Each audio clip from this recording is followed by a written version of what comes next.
Back here at Dragon Stadium in Jasper as the second annual Gilmer Pickens Alumni football game continues. It's being presented by Southeastern Football Rivals and Community Bank of Pickens County. Dave Garner here with you along with our game time crew on a cold, windy, and chilly evening in Jasper, Georgia. Of course, the Pickens Dragons drawing first blood. They had a 3rd and goal play from the 22, but a reverse, and Stephen Hunter was able to take it on in there for the touchdown. And that was kind of the Achilles heel for the Bobcat alumni last year, was the big play. And there were a couple of big plays that Pickens was able to get away with, and that proved the difference in that ball game. So obviously a chance for the Bobcat defense to regroup.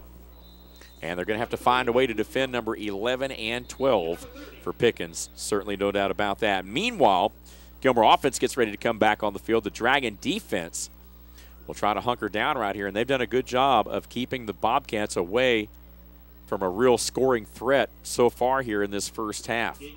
Minute 50 to go, first quarter. 15-minute quarters here tonight. And once again, another low squib kick, this one on the ground. Probst, of course, kicking off. And it looked like that was number 55 there, Zach Sprayberry, who was able to fall on top of that one at the 44. And tell you what, man, he's still a big guy. He was a big guy when he played, still a big guy now. There may not be any air left in that football. They need to check it. Might need to get the pump out on that one.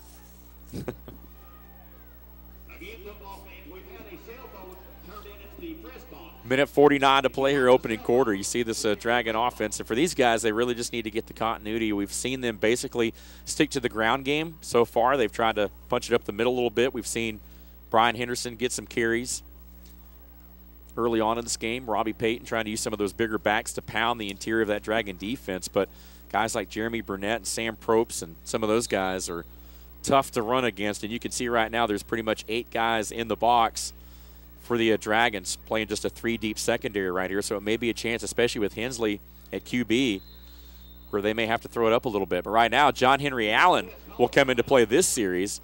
And, of course, John Henry, the quarterback last year for the Bobcat alumni, but had to burn a timeout here. So the Bobcats will call one with a minute 49 left to play here in this opening quarter in a 6-0 game.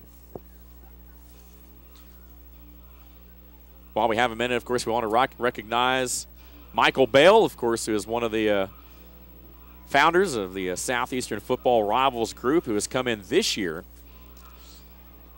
and helped to organize this event. And you get a look at Coach Brent Dotson carrying the clipboard this year. He was dressed out last year. I'm not sure he ever called his own number into the game much. And this year he thought, well, you know what, I'll just play the role of coach and not try to be a coach/player here, try to rally these troops a little bit, trying to get some offense rolling. Not sure of the timeout there. Might have been a personnel situation. So after the timeout, Gilmer will head to the line here and try to make it happen on this series, trailing by 6.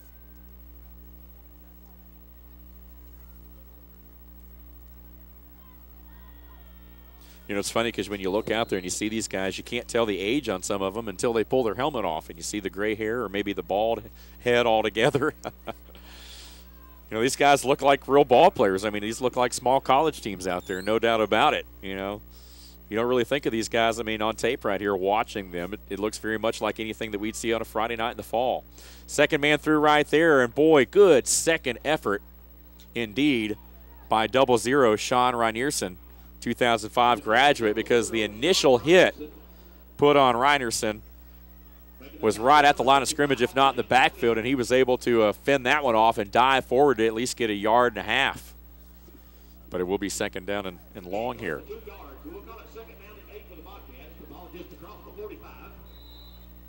Number 4, Anthony Williams, split wide to the near side here, 2003 grad. Once again, the Bobcats go to a wishbone look here.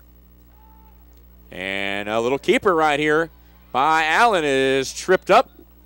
Number 8, Kinsey over there. Miles Carpenter, number 9, to make sure he's down. And nice little pickup there off the play fake by John Henry.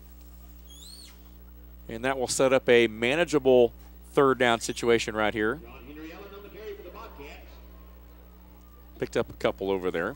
That ball just shy of the midfield stripe. The Bobcats have not been able to come up with the big play so far in this game, and I think that's really the difference. Obviously, the Dragons have had a couple of first down, conversions on their last drive. Prior to that, they hadn't done much. This Bobcat defense has played well. Dragons, though, finally breaking through on that last series as they opened it up a little bit and went to their bag of tricks. And now the Bobcats faced with another third down here. This isn't their down, though. They need to at least get to fourth down before they have a shot here. This is 3rd and 5, though. Let's see if the Bobcats put the ball in the air, if they keep it on the ground. Going to throw a little quick pass right there. Complete. Oh, knocked away. Big hit by Stevens on the tight end there. They were trying to feed that one into Joby Ralston, a 1994 grad. Ralston had it hit him, but could not hang on after the shot there from Stevens, who's also playing safety as well. Let's take another look at that one.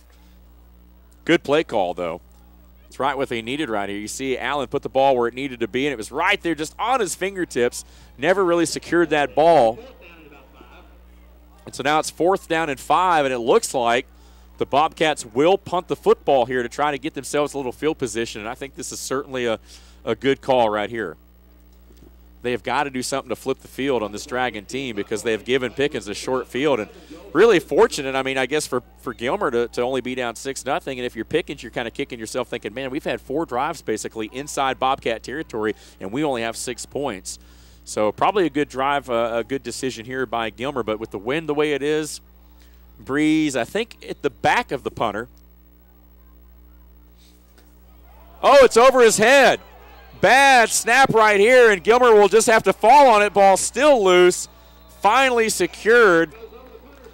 And there was not much that Gilmer could do there. I believe Hensley was also the punter on that play, and that ball just snapped over his head. And, well, that'll come back to bite you right there. I agree. I think that's the right move. I definitely think you got to punt the ball there in that situation, but that is the risk you take, especially on a night like tonight. Yep. That was Hensley, and that one just too tall there, and Marlin had no choice but to eat that ball back at the 15. And so now the Dragons are in business once again, so a special teams blunder. And Pickens going to try to make it a 2-score ball game right here. Just 2 seconds left here in this first quarter. Both teams have already had about 5 drives, I think. So it's been a long first quarter. Again, playing 15-minute quarters here, scheduled for 4, obviously, and with a little bit of a halftime intermission in between. I hope that you'll stick around with us. The 2nd annual Gilmer Pickens Alumni game, and it is the Dragon Alumni in business. Final play of the first quarter right here, and this time Shaw will go under center. They've had a couple exchange issues here, especially on the shotgun snaps. And Allen Weaver with the carry right there picks up about 4 yards, and that'll do it for the first quarter. It'll be 2nd 6 when we come back. Stay tuned. You're watching the 2nd annual Gilmer Pickens Alumni game on ATC3.